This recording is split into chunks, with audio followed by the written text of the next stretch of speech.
Olá, tudo bem? Meu nome é Stephanie e, juntamente com a Marina, fazemos parte do projeto Viver Fito. Hoje nós vamos falar um pouquinho sobre os cuidados com as plantas medicinais e como utilizá-las. Bom, por que então, né, utilizar plantas medicinais? Primeiro, porque valoriza tudo aquilo que você sabe sobre elas. Além de que é de fácil acesso, a gente sempre consegue com algum vizinho, algum colega, algumas plantas medicinais. Além disso, é possível preparar em casa e normalmente é de baixo custo. O que você precisa saber então sobre as plantas? Mesmo sendo utilizadas para o cuidado, elas podem ser tóxicas. Por isso que é muito importante fazer o uso consciente das plantas. Quando a gente fala de planta, vem um termo junto que se chama fitoterápicos, que nada mais são que essas plantas utilizadas como medicamento, né? Os princípios ativos delas. E como são medicamentos, devem ser mantidos fora do alcance das crianças. Além disso, é muito importante aprender a manusear essas plantas. Sempre lavar bem, deixar secando e longe da luz solar. Além disso, é muito comum utilizar como remédio em casa. Porém, sempre procure a unidade de saúde caso não houver melhora dos sintomas. Quando a gente fala em planta, todo cuidado é pouco. Procure sempre a orientação de um profissional. Sempre informe que você está em uso de alguma planta medicinal para algum cuidado de saúde e nunca substitua as suas medicações por cuidados com plantas. Gestantes e mães que amamentam não devem fazer uso das plantas medicinais em casa. E são seguras e eficazes apenas nas dosagens recomendadas. Nunca ultrapassar as doses. E sempre saiba o que você está utilizando. Procure orientação médica caso você não saiba. Sempre tenha certeza de estar utilizando a parte correta. Então, hoje nós vamos ensinar quais são as partes que podem utilizar das plantas. E nunca faça uso sem saber do que você está utilizando.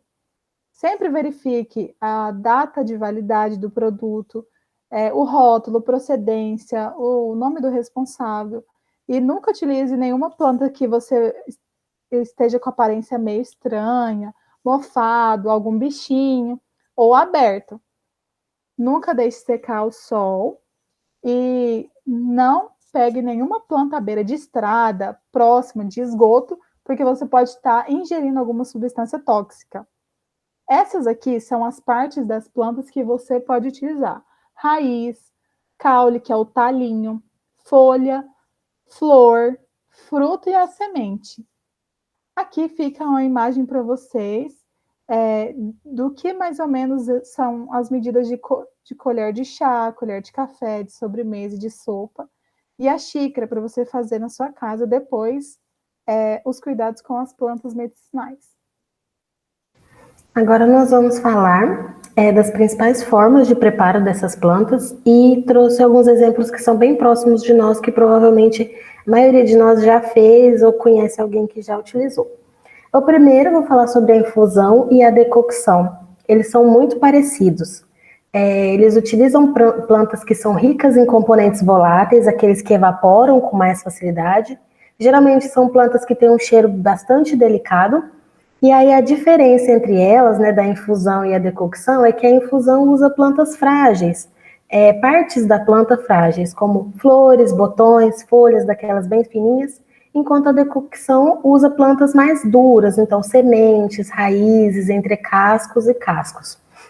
Para a gente conseguir extrair o princípio ativo, a gente deixa uma água fervendo, joga em cima dessa planta, ou você pode ferver com a planta lá dentro, e aí demora o tempo também, se for frágil, de 5 a 10 minutos, e se for plantas mais duras, de 15 a 20 minutos.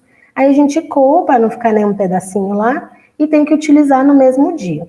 Aqui eu trouxe um exemplo de infusão, que seria o capim-cidreira, que ele é bastante utilizado para ansiedade, insônia, e o ideal é que a gente tome de uma xícara de 2 a 3 vezes ao dia. Outra forma de preparo seria o banho, que são plantas ricas também em componentes que evaporam, e a gente consegue extrair eles com água e calor. Então a gente pega a planta, pica elas, esfarinha elas, mistura com a água do banho. Geralmente é uma concentração maior, então a gente usa mais planta para uma maior quantidade de água. Ou então, se a gente quiser deixar bem bonitinho, a gente coloca essas ervas dentro de um saquinho que permite que elas, o princípio ativo delas passe para a água do banho e a gente faz o banho de imersão. Então, eu trouxe o exemplo do alecrim, que ele é muito bom para problemas de pele, problemas de reumatismo, ele funciona como cicatrizante também. Outra forma seria o cataplasma ou emplasto. O exemplo que eu trouxe é a babosa, todo mundo conhece. Babosa funciona bem na queimadura, para problemas musculares, contusões, só que a gente tem que tomar cuidado na hora de fazer a limpeza do local para não contaminar e não piorar a situação.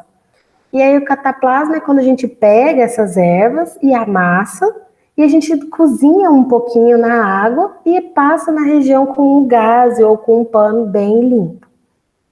Outra forma seria a maceração, que é quando a gente pega parte das plantas picadas e amassa bem massadinho, e aí pode ser na água, no álcool, em óleo, a gente não pode esquentar, tem que ser sempre frio. E aí partes mais frágeis demora menos tempo, de 10 a 12 horas, partes mais duras demoram de 18 a 24 horas, e a gente tem que deixar isso longe do sol.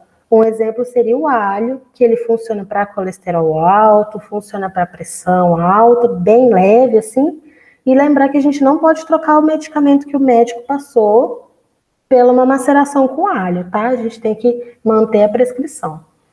Outra que funciona bastante é a inalação. São plantas que evaporam com muita facilidade, então a gente pega uma panelona bem grandona, coloca a planta lá dentro. Quando estiver fervendo e subindo o vaporzinho, a gente coloca uma panela, um papel ou um jornal enrolado assim, pegando a região da boca e do nariz, e fica sentindo aquele vaporzinho ali por 15 minutos. Tomar bastante cuidado para não queimar, para ela não virar, não machucar as crianças. Trouxe como exemplo o eucalipto, que ele funciona para evitar a bactéria, né, diminui a ação da bactéria e melhora a via aérea superior, a gente respira melhor. Outro também que a gente trouxe bastante importante, principalmente aqui no Brasil, são as garrafadas, que são compostos de muitas ervas dentro de uma mesma garrafa. E aí a gente pode usar como princípio o álcool, principalmente, para extrair esse produto. Lembrar das tinturas também, que tem um princípio muito parecido com a garrafada. E um exemplo que a gente traz é a arnica, que funciona para dor muscular, para contusões, acidentes. E lembrar que isso manifesta a nossa cultura e o nosso conhecimento sobre as plantas medicinais, que o Brasil tem um montão.